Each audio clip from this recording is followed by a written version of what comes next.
Bonjour tout le monde et bienvenue sur BreakingPad.fr.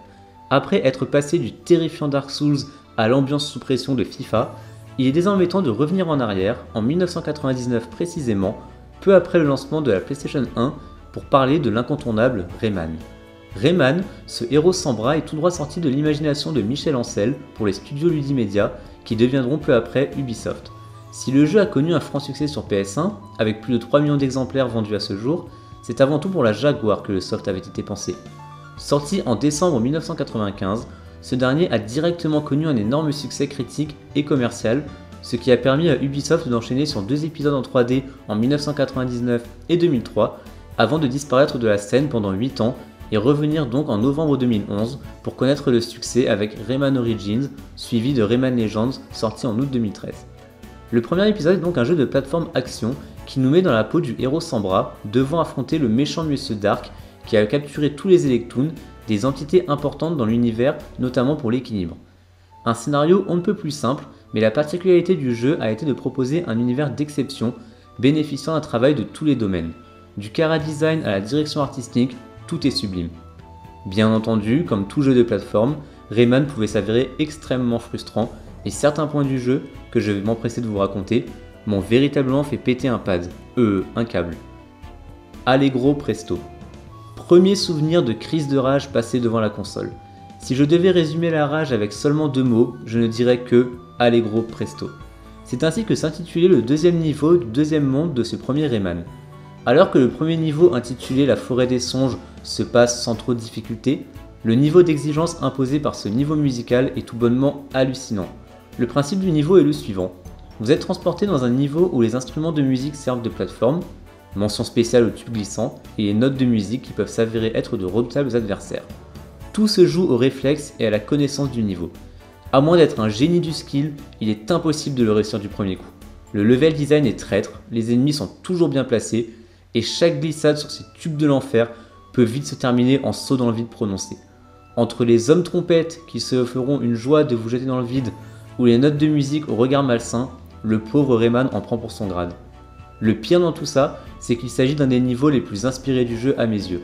En effet, le côté gigantesque des éléments du décor, le design des ennemis, et sans parler de la musique juste envoûtante, ce n'est pas pour rien que Rayman Origins s'offre un niveau dans la même trempe, mais en moins difficile. Panique aux punaises. Quel cauchemar!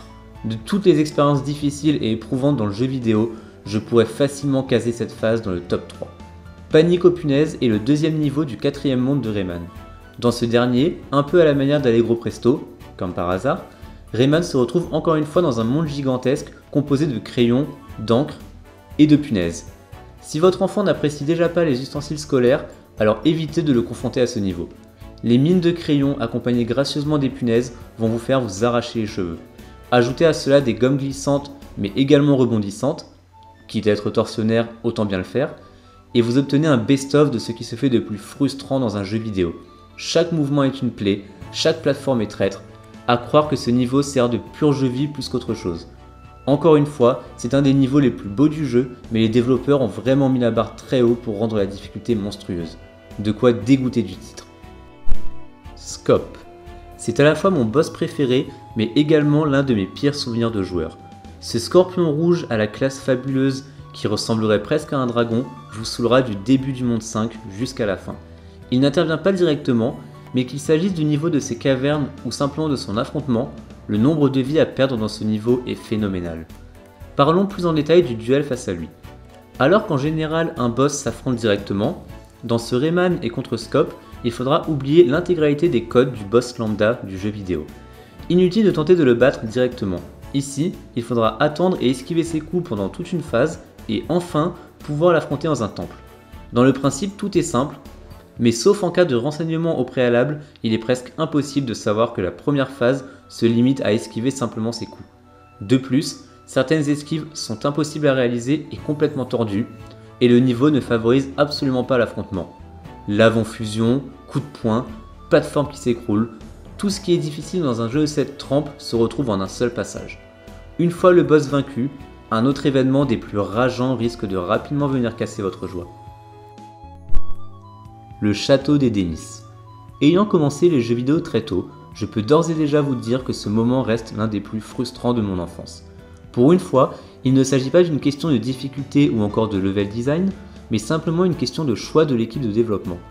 Une fois l'affrontement, insupportable soit dit en passant, avec scope terminé, on s'attend à parcourir le dernier niveau affiché sur la carte, voire même à affronter directement le dernier boss. Eh bien non, le jeu vous réserve une surprise de taille qui risque de couper court à toute votre motivation. Si vous n'avez pas pris la peine de libérer l'intégralité des Electoons, qui sont quand même bien cachés dans les niveaux, eh bien le jeu vous refuse tout simplement l'accès au dernier niveau et vous invite implicitement à retourner les parcourir pour chercher les Electoons restants.